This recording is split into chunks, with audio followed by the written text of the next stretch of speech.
Olá, boa noite, sejam todos bem-vindos à quinta temporada do Cultura Livre. É com muito orgulho que a gente interrompe o nosso recesso aí para fazer uma gravação especial em janeiro, especialíssima, porque esse vídeo que você viu é do artista Adriano Figueiredo. E essa exposição Traduzindo Deusas vai estar até dia 20 de janeiro. Então a gente quer chamar todo mundo para estar lá e ver essa exposição maravilhosa, sentir na pele o que é traduzindo deusas. Assim, gente, não é possível falar com palavras as sensações que você tem lá dentro dessa exposição. Então fica aí esse convite mais que especial para começar o ano com aquela energia gostosa, sabe? Começar o ano assim muito bem. Vai lá no MACP da UFMT e veja Traduzindo Deusas. Boa noite, Adriano. Seja bem-vindo ao Cultura Livre. Que orgulho ter você aqui, começar o ano já com o Adriano Figueiredo. Que honra, né? Primeiro eu quero agradecer o convite mais uma vez, né? Eu sempre falo que foi uma das entrevistas mais emocionantes que eu fiz, foi com você, né? Até mando o link para as pessoas, que quer saber da minha vida, minha trajetória. Essa entrevista é uma referência, né? Então, também estou aqui interrompendo o nosso recesso, porque foi um convite muito especial e a gente ainda há tempo de falar sobre essa exposição tão emocionante para mim e para todo mundo que participou, que ainda dá tempo de você ir conferir. Com certeza, gente. Esse aqui é o Adriano Figueiredo, um artista visual, assim, que nasceu escutando o cururu com a viola do seu avô, que começou lá desde pequeno, rabiscando alguns desenhos e depois se torna um dos grandes artistas referências no estado de Mato Grosso. Hoje, pra gente, é um dos maiores artistas que a gente tem aqui. E aí a arte visual praticamente tomou conta da sua vida. A gente tem o primeiro programa nosso que o Adriano veio aqui gravar, que ele conta toda essa história lindíssima aí dessa trajetória, de como ele começa a pintar, como que foi esse caminho, e a gente vai deixar o link para vocês clicarem nessa entrevista.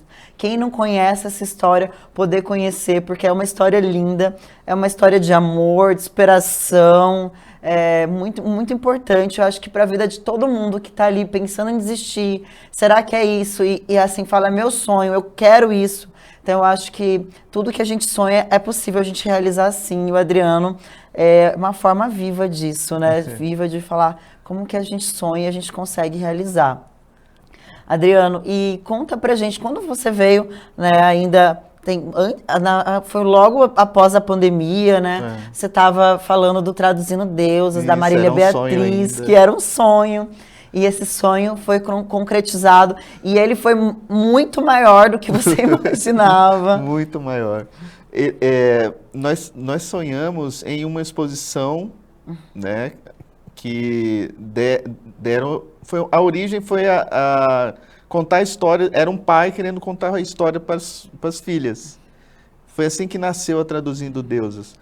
eu sempre tive o hábito de contar historinhas para o meu sobrinho, antes das minhas filhas, e para minhas filhas também. Mas eu esquecia as histórias, né? Eu inventava na hora, ela falava, pai, e aquela historinha de tal coisa? Eu não lembrava mais.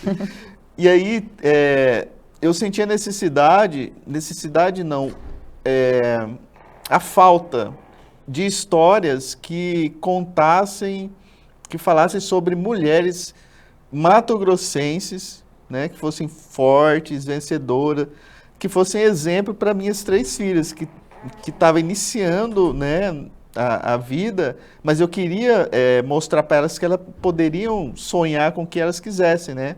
Elas poderiam ser o que elas quisessem. E aí eu buscava essas referências. E aí que veio a ideia, por que não criar essas novas histórias, né? Porque toda história que a gente conta, alguém criou em algum momento, né? Branca de Neve, todas essas histórias, alguém em algum momento criou. E aí eu busquei a Marília Beatriz na época. E aí ela ficou apaixonada pela ideia, ela que fez a primeira deusa, a Anacardium, e ela me ajudou na curadoria inicial, que é porque quando eu estou criando, eu abro um leque muito grande. Se não tiver alguém para me colocar no centro, eu começo a viajar e sair do tema, e é ela que fez isso, né? As deusas que não tinha nada a ver com o que o propósito inicial, ela foi tirando, mas era assim, a gente falava, é uma pedrinha que a gente está jogando no rio, e que se transformou numa onda gigantesca, com muitas pessoas envolvidas, né? Eu senti a presença da Marília. Nossa, muito, né? Porque ela tem muito... ela estava presente desde o início, né? Ela faz parte dessa exposição que, quando a gente sonhou, a gente não imaginou o tamanho que ela ficaria, né? A proporção e a quantidade de gente que compraria essa mesma viagem, né? Então foi uma viagem que começou em 2017. E aí a gente conseguiu, em 2023, colocar esse sonho para todo mundo. Por isso que a gente convida tanto, a gente fala, vai, gente, porque foi feito com muito amor, muita gente envolvida, não paga nada, né? É grátis. O que a gente quer é que você vive essa experiência, que é o resultado de um trabalho longo, né? E que ficou tão lindo, né? A gente está tão orgulhoso, a gente conseguiu um prazo maior de exibição. As minhas filhas estão muito felizes, né? Minha família, minha esposa. Todas juntas também, né? Todo Também mundo é trabalho junto. delas lá junto, né? Essa exposição foi um trabalho de todo mundo, né? Elas foram, no dia da montagem, elas estavam comigo lá, elas ajudaram a retocar a parede, né? Ali tem a face delas, ali o rostinho delas na entrada. Essa é a entrada da exposição. Olha como tá linda. Aí tem a tipografia do Jeff Keys, espetacular, iluminação linda, né? Do Rialdi, a curadoria do Luiz Marchetti, que foi um aprendizado gigantesco trabalhar com o Luiz. Eu sempre quis trabalhar com o Luiz. E eu convidei o Luiz por conta da proximidade que ele tinha com a Marília. Eles eram muito amigos. E eu queria alguém que tivesse essa conexão com a Marília, né? E aí a gente conversou com o Luiz. Aí a Tati transformou tudo aquele sonho, porque tem que alguém transformar o sonho em algo palpável para que esse sonho se torne realidade, né? E no mensurar os custos, né? Que tudo é um custo grande, né? Quando se fala em artes plásticas. E montar, né, uma galeria, né? Fazer essa montagem toda. E o MACP era um desafio para a gente, né? O espaço mesmo, né? Foi um desafio. E a Tati foi quem fez isso. Ela transformou todo aquele sonho que é a cabeça de todo mundo que estava ali, todo mundo sonhando, né? Mas o artista, o pé dele, na realidade, às vezes não toca o chão. Ele e ela sonha, que fez né? isso. Ela transformou isso em projeto, foi aprovado no Viver Cultura, e aí sim a gente pôde ir para a execução. E aí a gente pensou num time incrível, porque eu acho que o resultado, ele diz muito dessas pessoas que estiverem envolvidas, né? Se você sente lá a energia, Com todo certeza. mundo fez com muito amor, todo mundo estava com muita vontade de fazer o melhor. E a energia da pessoa ficou ali, né? Porque ela concretizou algo, né? Foi pro palpável, então a gente consegue visualizar, né? E E foi uma coisa assim, uma experiência que mudou a minha trajetória mesmo, o meu processo criativo. E não só sua, Adriano, assim, acredito de cada um desses artistas que colaboraram com você, a Tati também, suas filhas. A quem vai assistir, a gente é afetado pela exposição e sai de lá de alguma forma transformado também, porque são mulheres, né? E a gente vê um homem com essa sensibilidade para falar dessas deusas, né? Para traduzir essas deusas. Alguns escritores, alguns poemas são de homens também, outros são de mulheres. Então, É. assim, conta pra gente, assim, como que foi pensado esses artistas, né? São quantas deusas e como foi pensado esses artistas para traduzir essas deusas? Então, o processo inicial, eu criava as obras Uhum, e aí eu convidava os escritores para criar o texto, né, a partir da pintura, né, da imagem. 6 obras foram feitas assim. Então, para mim foi até mais tranquilo, né? E a descoberta de eu ver o que eles transformaram uma imagem que eu tinha pensado em um texto, né, também foi muito gostosa. A partir do Luiz, então, essa primeira fase a gente uhum, escolheu os que a gente tinha mais proximidade e uhum, que eu achava que combinava, que tinha um diálogo com a obra que eu tinha criado, né? A partir da escrita dele. Então, as 6 primeiras, a escolha foi essa. Quando o Luiz chegou, ele me propôs um desafio, que era inverter o processo.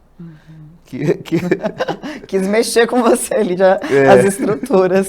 E aí foi muito difícil para mim, né? Que é o escritor escrever a história, criar a deusa, e depois, a partir dali, eu transformar isso em uma obra de arte. Por isso que vem o nome Traduzindo Deusas. Eu tinha que ler e traduzir aquilo em Deus. E aí o processo foi um desafio muito grande para mim. Quando é música, eu descobri isso durante a criação das deusas, né? Uma coisa interessante que eu consegui ver agora, que quando é música, eu conseguia visualizar a obra, a mulher, a deusa. Então aconteceu com o Chito, da Da Danza, conduta, né, do Gueto. do Conduta do Gueto, e aconteceu isso com a Lia, E aqui que é é do Cris Chaves. Quando eu vi a música, elas apareceram para mim. Nossa. Então foi muito forte. Eu não tinha ideia de como eu ia fazer, mas elas apareceram para mim.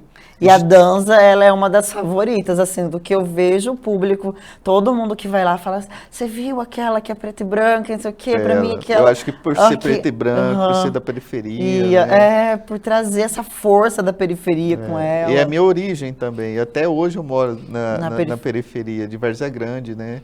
Eu vim da periferia de Várzea Grande.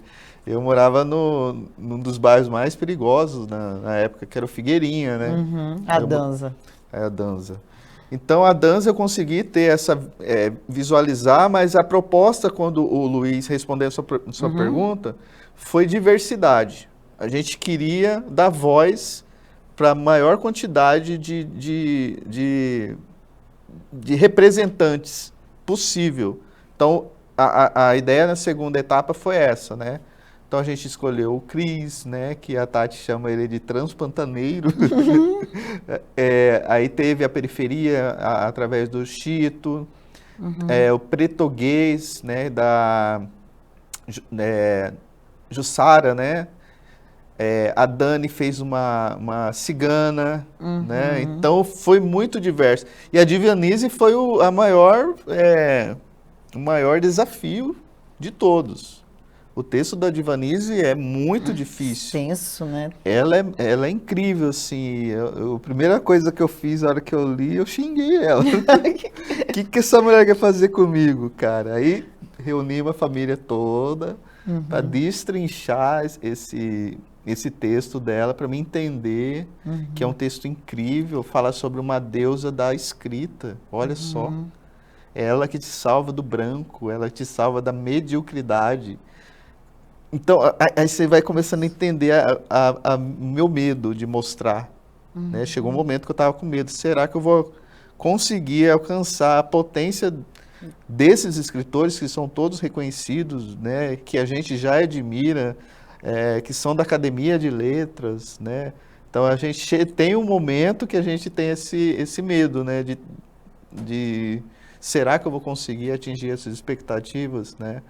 E aí o time que estava junto com a gente, o Luiz foi muito importante nesse sentido, porque ele, além de curar, ele também me ajudou no processo, né?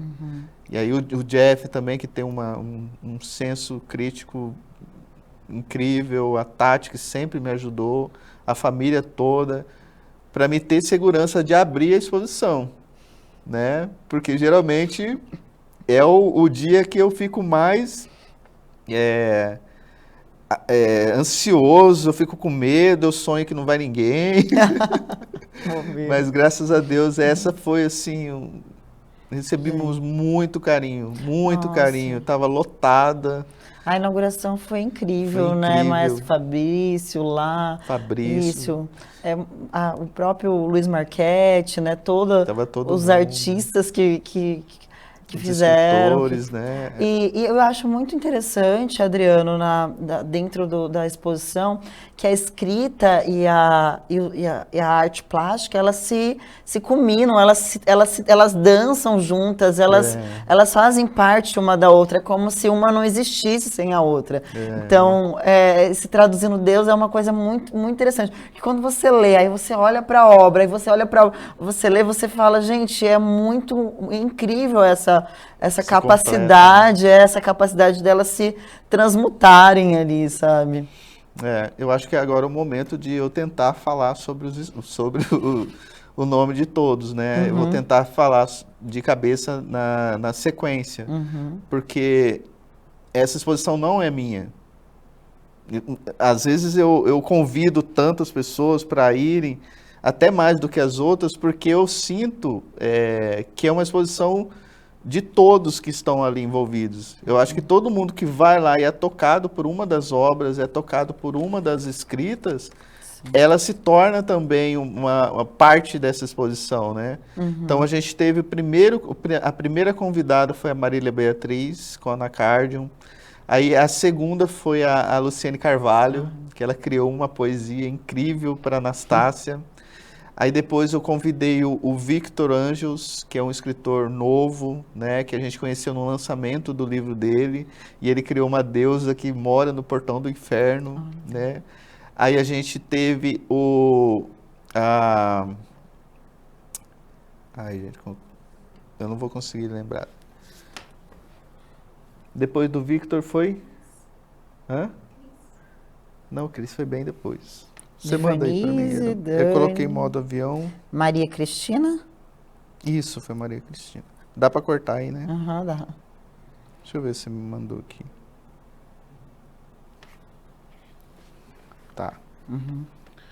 Continuando, tá, gente? Desculpa aí. Aí teve a Maria Cristina, que foi a deusa mãe, né?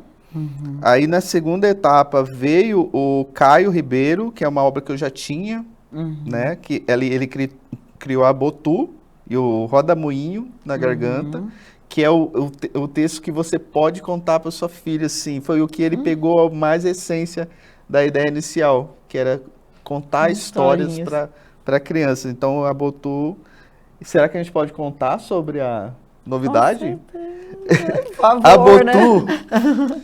A Botu vai virar livro. Ai, que legal! Então a gente teve uma conversa com a Entre Linhas, né? E tá tudo bem encaminhado e a Botu vai ser a primeira deusa a virar livro do Caio Ribeiro.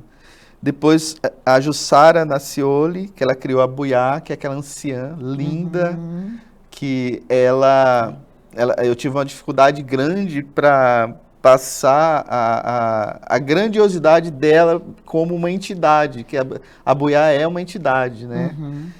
Aí veio a Divanise com a Cálico Calliope. A Cálico foi a obra mais difícil, tanto que não conseguiu uma só. Quem vai na exposição vê que ela tem uma sobreposição, né? Quer mostrar o antes e o depois, que ela teve um processo longo para ser feita. A Dani, né? A Dani também é um texto incrível. Eu chamei a minha irmã, que é dançarina, para me conseguir pegar os movimentos, né? Porque a Caliandra é uma cigana, né? Então a minha irmã é cigana, então ela fez aqueles movimentos, por isso que ela não é uma deusa só. Ela tem uma sequência, né? Aí veio o Chito, né, que fez a dança. A dança, ela é forte porque ela foi feita de uma maneira muito expressiva para mim, e eu me conectei muito com ele. Eu coloquei a tela em branco na rua lá de casa, e os carros passaram em cima dela, as crianças de bicicleta, de pé. Então eu queria imprimir a periferia na obra para depois eu pintar ela, né? E ela tem a colaboração do Sig e do Gora e do Vini. Então, além dela ter toda essa força, ela é uma obra colaborativa, assim como é a periferia. A periferia sempre é todo mundo, né? Sim. Faz alguma coisa, chama todo mundo para participar, né? Então a dança tem toda essa força aí. O Christoph fez uma homenagem à avó dele, que é a Lia. Então a gente não sabe onde é o rio, termina o rio, onde começa a Lia. Então a Lia é uma obra que eu falo que não é uma pintura. Ali é um derramamento. Toda aquela pintura foi feita derramada, né? E eu ia só controlando as cores, né? Para trazer bem mesmo o que o Cris quis mostrar na escrita dele. Aí o Eduardo Maon criou a Sumaí, que é uma deusa também que começa no cosmo e aí ela vem se esconder na terra. É uma história incrível, né? O Eduardo Maon, quem conhece sabe que ele é incrível, os trabalhos dele. O Vitor, já falei da Irvínia, mas teve a interpretação do Romeu, né? Do nosso Totó. Ele que interpreta, né? A mãe do Marquete faz também a narração do texto da Anastácia. Então você consegue ter esse contato, porque a exposição não é só visual, ela tem uma cacofonia dentro dela. Você entra, é um caos, né? Você ouve vários áudios, e aí você vai chegando perto, você vai identificando, né? Tem o hino cigano, tem a Wanda Marquete, aí tem o Romeu, o Chito tá cantando, então tem a música, além de você ver o texto, tem a música.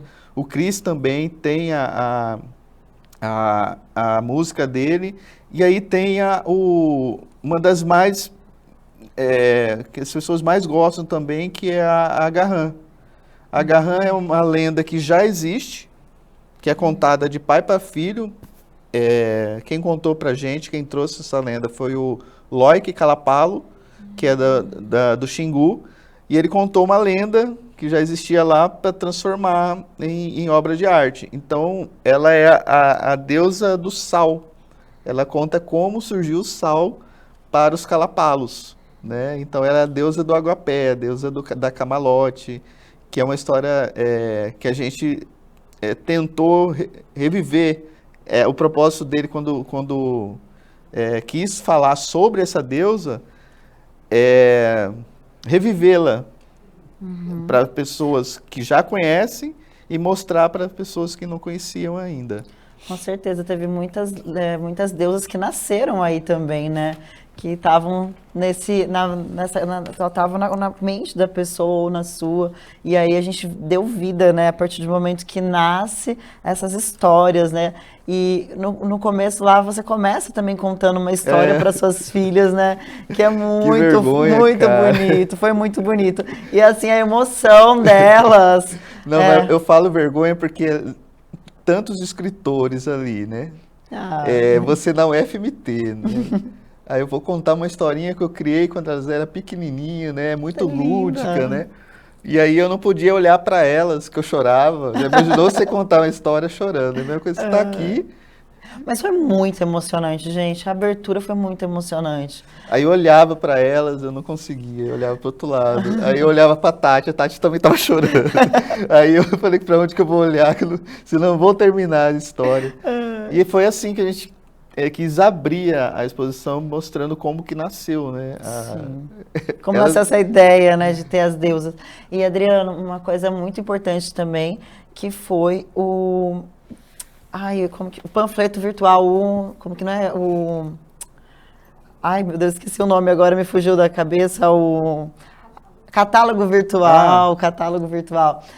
Conta pra gente também que foi uma grande conquista, né, ter esse catálogo virtual, porque as pessoas do mundo inteiro conseguem ter acesso aham, a essa exposição e esse catálogo vai ficar aí para para sempre, sempre, para né? sempre.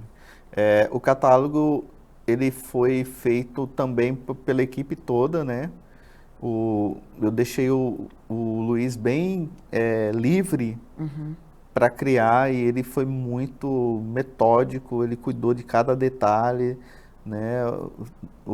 Quem fez para a gente foi o Fred Gustavos e a gente quis mostrar um pouco do que foi a abertura, né? Ali tem todo mundo que esteve envolvido, um pouquinho do que foi a exposição. Os textos são incríveis, né? Tem texto do Cadu, tem texto do Fabrício, da Jéssica, né? Que são do MACP. Tem o texto lindo do Luiz. O texto da curadoria é incrível. É uma, assim, é algo para você ler e reler, né? Que é do Luiz, Derretendo Frozen. Que ele fala sobre de como é que a gente consome a cultura externa, né? E às vezes não dá valor para nossa, que está aqui do lado, né? Então foi um catálogo feito com muito cuidado, que está disponível, né? Tanto no MACP, no site do MACP, quanto no meu blog pessoal, ele está disponível. E foi uma conquista mesmo, porque a gente fazia, não tá bom, é o retoque aqui, tá ali, até a gente conseguir fechar, né? Infelizmente a gente não conseguiu rodar ele em físico, né? Porque tá muito caro, né? E a exposição, ela é um projeto de 30 mil. Às vezes a gente esquece que o projeto é de 30 mil porque ela foi muito mais cara. E se a Sim. gente não tivesse todas esses patrocínios envolvidos, não teria conseguido, né? Patrocínios mesmo, de a pessoa comprar a ideia e falar, o Realdi, por exemplo, vou levar A as minhas iluminação. luzes, né? Eu vou colocar lá, a gente vai rodar. A estrutura da iluminação do MACP não tinha, então foi criada para a exposição. Sim. As pessoas não têm noção do que a gente Não. fez para conseguir aquele resultado, né? Mas no final, receber todo aquele carinho, né? Ver você falando, quem foi lá, que Sim. sentiu, né, esse amor todo, é uma recompensa para a gente, né? A gente recebeu muitos colégios públicos, Nossa. né? E eu sou de colégio público, né? Eu recebi o meu colégio, Fernando Leite, eu recebi Olha lá. só. Então é uma emoção gigantesca que a gente sabe que isso vai ecoar, né? Durante muito tempo, quem passou por lá vai lembrar. Ah, um dia eu fui numa exposição que era um livro, que era o nosso sonho desde o início, né? Que lindo, Adriano. Gente, Adriano sempre deixa a gente assim a flor da pele, porque é muito gostoso mesmo ouvir ele falando e contando, né? Eu acho que traduzindo deusas vem um pouco dessa coisa da oratória do pantaneiro, do ribeirinho, né? De contar, de falar. E logo, logo a gente volta no próximo bloco com mais Adriano Figueiredo. Não sai daí que a gente volta já. Empolguei demais. Né?